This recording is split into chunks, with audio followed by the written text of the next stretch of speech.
ये मेरे मामा के गोद की है और इनको हम सजा देंगे कि इन्होंने कैसे हमारे बच्चों के साथ लापरवाही बरती। जब 4 महीने तक किसान पड़े रहे बॉर्डर पे तो मैं मिलने गया प्रधानमंत्री से। जेल में इस्तीफा दे गया था गवर्नरशिप का। सम्मानित बुजुर्गों, खटखट चौक के तमाम प्रबंधक लोग, माननीय चढ़ूनी जी, जेठी दिनेश फोगाट, अब ये तो दिक्कत ये कि मैं इनके धरने पे जाता हूँ तो मुझे 3 की मिलाई करनी पड़ती है। ये मेरे मामा के गोद की है, साक्षी मलिक मेरे गोद की है, तो मैं 4-6 दिन पहले गया था तो 3 मिलाई करके आया कि भाई चलो ये तो हमारे घर की बेटी है। तो मैं इससे अभी कह रहा था कि देश में जिधर निकलोगे इसी तादाद में लोग तुम्हारे साथ खड़े रहेंगे और देश के लोगों ने तुम्हारी लड़ाई को अपनी लड़ाई मान लिया है। अब इसमें कोई ज्यादा मेहनत करने की जरूरत आपको नहीं है, वो मेहनत हम करेंगे। मैं आपको एक बात बताऊं, 2 हफ्ते पहले मैंने एक इंटरव्यू में उस अखबार वाले को बताया कि पुलवामा में हमारे 40 जवान शहीद हो गए। जब मैं वहां गया और मैंने सारा नक्शा देखा और लौट के आया तो प्रधानमंत्री कहीं गए हुए थे, शूटिंग करा रहे थे अपनी, उनका टेलीफोन आया।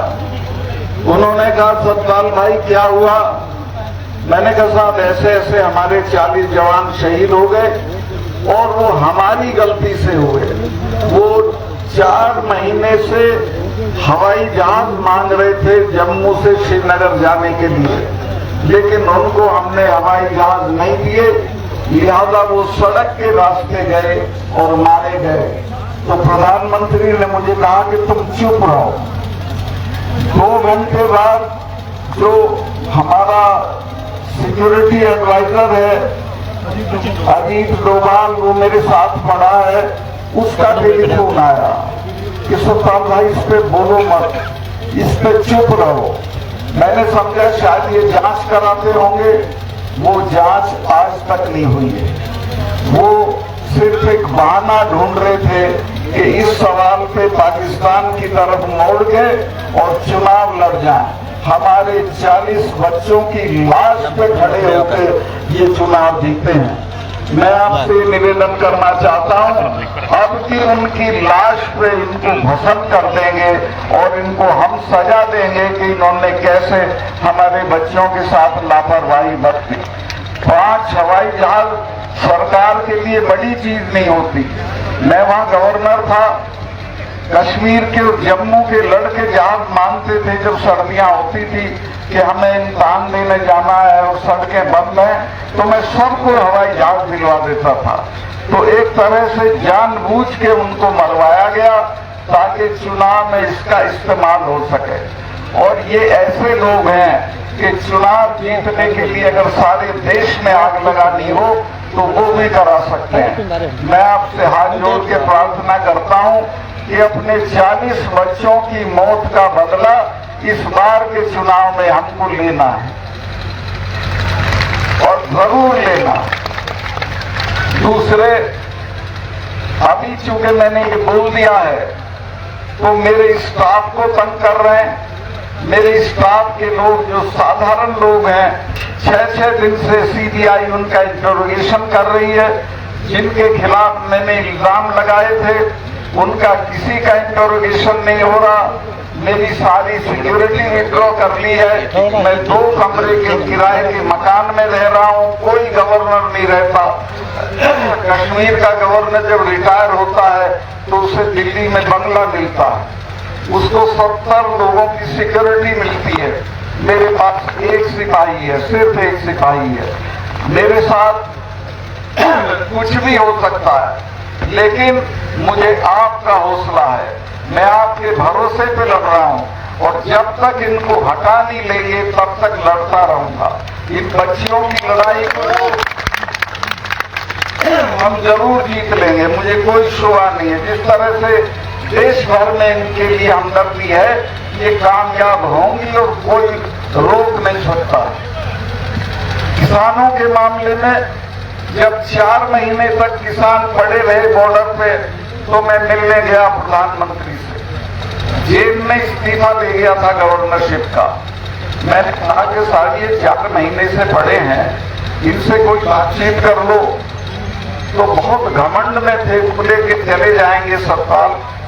मुझे गुस्सा आया। मैंने कहा साहब आप इनको जानते नहीं है, तब जाएंगे जब आप चले जाओ।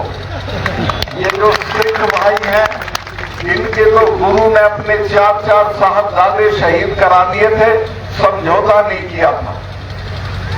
जब मिसेस गांधी ने ब्लू स्टार किया, उसके बाद 1 महीने तक अपने फार्म हाउस पे महामृत्युंजय का पाठ कराया था। अरुण नेहरू उनके भतीजे थे, मेरे दोस्त थे। उन्होंने पूछा बुआ आप तो इसको नहीं मानती थी?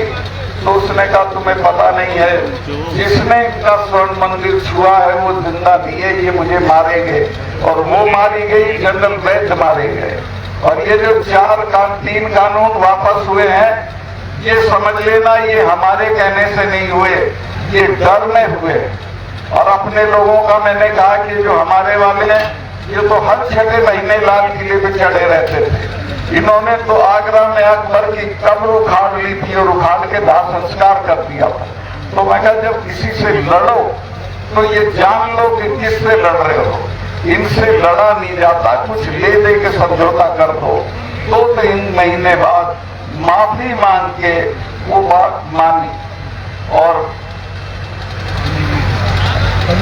हाँ, किसान के पास 2 ही चीजें थी, एक जमीन थी और एक इनके बच्चे फौज में चले जाते थे। वो रास्ता भी बंद कर दिया। एक अग्निवीर योजना लाए हैं, जिसमें 4 साल की नौकरी होगी और उसके बाद रिटायर होके आ जाएंगे, उसको कहीं नौकरी नहीं मिलेगी, ज्यादा से ज्यादा चौकीदारी मिलेगी।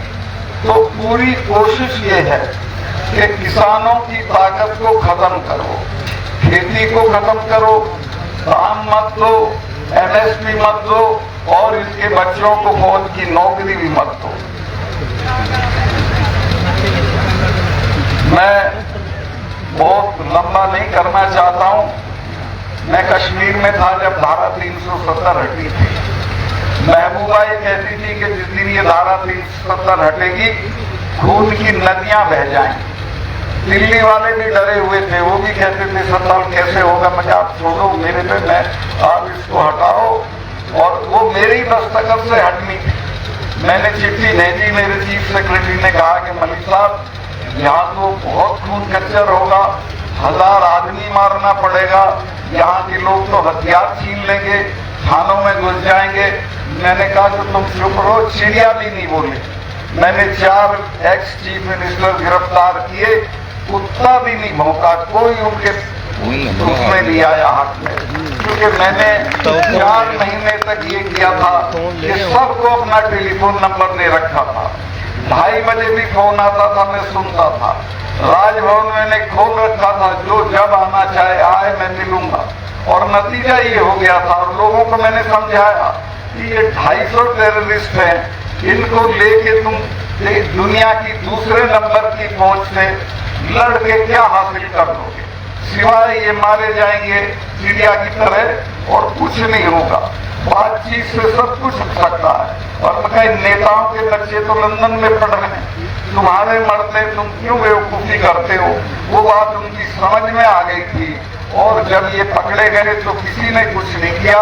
मुझे ऐसे फोन जरूर आए कि साहब इन्हें अभी आसानी से मत छोड़ना, थोड़ा देर से छोड़ना। एनीवे, जो होना था वहां के बहुत सारे काम है, मैं क्या गिनवाऊं, मुझे मौका नहीं है। लेकिन मैं ये कहना चाहता हूं कि देश में इस वक्त एक बहुत ही निर्लज और बहुत ही क्रूर सरकार है, जिसको लोगों की किसी तकलीफ से कोई मतलब नहीं है। ये बच्चियां जब जीत के आती हैं तो इन्हें अपने बंगले में बुला के फोटो कराता है, चाय पिलाता है और कहता है हमारी बच्चियां जीत के आ गई, और अब ये पढ़ी है तो इनकी कोई सुध नहीं ले रहा है। तो ऐसे लोगों से निजात पाना है, इनको हटाना है, किसी भी कीमत पे हटाना है। और मैं आश्वस्त हूँ, मुझे पूरे देश से जिस तरह के संदेश आ रहे हैं, जो आपकी मैं भीड़ देखी, आवृत्ति है, अभूतपूर्व भीड़ है। लेकिन ऐसा मत समझना कि बाकी जगह में नहीं, पूरे देश में लोगों के आग लगी हुई है इन बच्चियों के सवाल पे, किसानों के सवाल पे।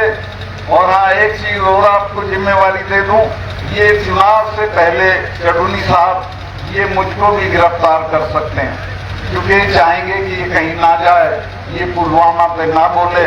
तो जब मैं गिरफ्तार हूं तो मैं आपसे कोई ये तवक्को नहीं करता हूं कि क्या करना है, क्या करना है ये आप मेरे से बेहतर जानते हो। दूसरे और ये जो चढ़ूनी साहब है, संघर्षशील आदमी है, ऐसे लोगों को आगे बढ़ाइए और अपनी बच्चियों की मदद करिए। 28 तारीख को विनेश फोगाट ने आपको बताया है, बहने भी जाएं तो और अच्छा है, नहीं तो पुरुष और लड़के तो जरूर जाएं और 28 को जाके पार्लियामेंट का उद्घाटन करें। बहुत बहुत धन्यवाद।